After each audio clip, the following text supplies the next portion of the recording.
നമ്മുടെ big boss season 7 തുടങ്ങിയിരിക്കുകയാണ് മക്കളെ. എല്ലാവരും ആകാംക്ഷയോടെ കാത്തിരിക്കുകയാണെന്ന് എനിക്കറിയാം.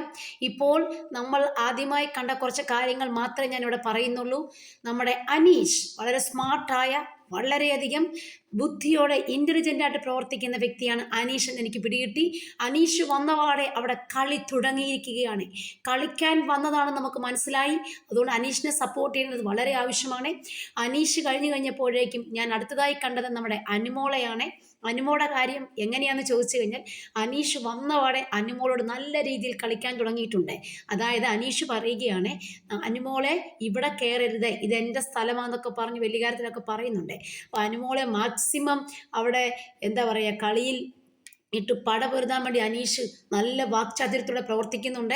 പിന്നെ അനുമോളോട് നല്ലൊരു കാര്യം അനീഷ് പറയുന്നത് എന്നാണെന്നറിയാവോ? അനുമോൾക്ക് നേരിട്ട് കാണുമ്പോൾ അത്ര സൗന്ദര്യമില്ലെന്നൊക്കെ പറയുന്നുണ്ട്. നമ്മൾ ആരായാലും പെട്ടെന്ന് കേൾക്കുമ്പോൾ നമുക്ക് സൗന്ദര്യമില്ല എന്ന് പറയുമ്പോൾ പെട്ടെന്ന് നമ്മളൊന്ന് സ്റ്റക്കായി പോകും അല്ലേ? എത്ര സൗന്ദര്യമുള്ളവരോടും സൗന്ദര്യം ഇച്ചിരി ഞാൻ നേരിട്ട് കാണുമ്പോൾ നിങ്ങളെ ഞാൻ സ്ക്രീനിൽ കാണുന്നത് പോലെ അല്ല എന്ന് പറയുമ്പോൾ എന്തെന്ന് നമ്മുടെ മനസ്സിലൊരു വിഷമം തോന്നും. അതുതന്നെ ഇപ്പോൾ ഇവിടെ അനുമോളുടെ കേസിന് സംഭവിച്ചിട്ടുണ്ട്.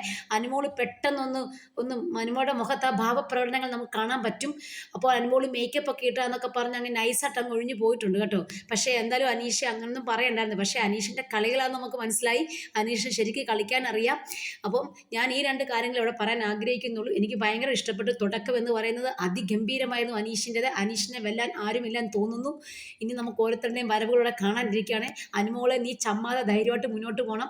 ആര് സൗന്ദര്യമില്ലെന്ന് പറഞ്ഞാൽ നിനക്ക് സൗന്ദര്യം ഉണ്ട് താനും. പക്ഷെ നിന്റെ കളിയാണ് ഇവിടെ പ്രധാനം. നിന്നെ അവർ കളിപ്പിക്കുന്നതാണെന്ന് മനസ്സിലാക്കുക. നീ ഒരിക്കലും ഒരിടത്തും ചമ്മാതെ തന്നെ മുന്നോട്ട് പോകുക. ഞങ്ങളുടെ കട്ട സപ്പോർട്ടുണ്ട് നിനക്ക്. അതുപോലെ തന്നെ അനീഷിനെയും അനുമോളെയും നമുക്ക് സപ്പോർട്ട് ചെയ്യണം. രണ്ടുപേരും ഉഗ്രൻ കളിക്കാരാണ്. എങ്കിലും അനീഷിൻ്റെ മുന്നിൽ അനുമോൾ എങ്ങനെ പിടിച്ചു നിൽക്കുമെന്ന് നമുക്ക് നോക്കാവുന്നതാണ്.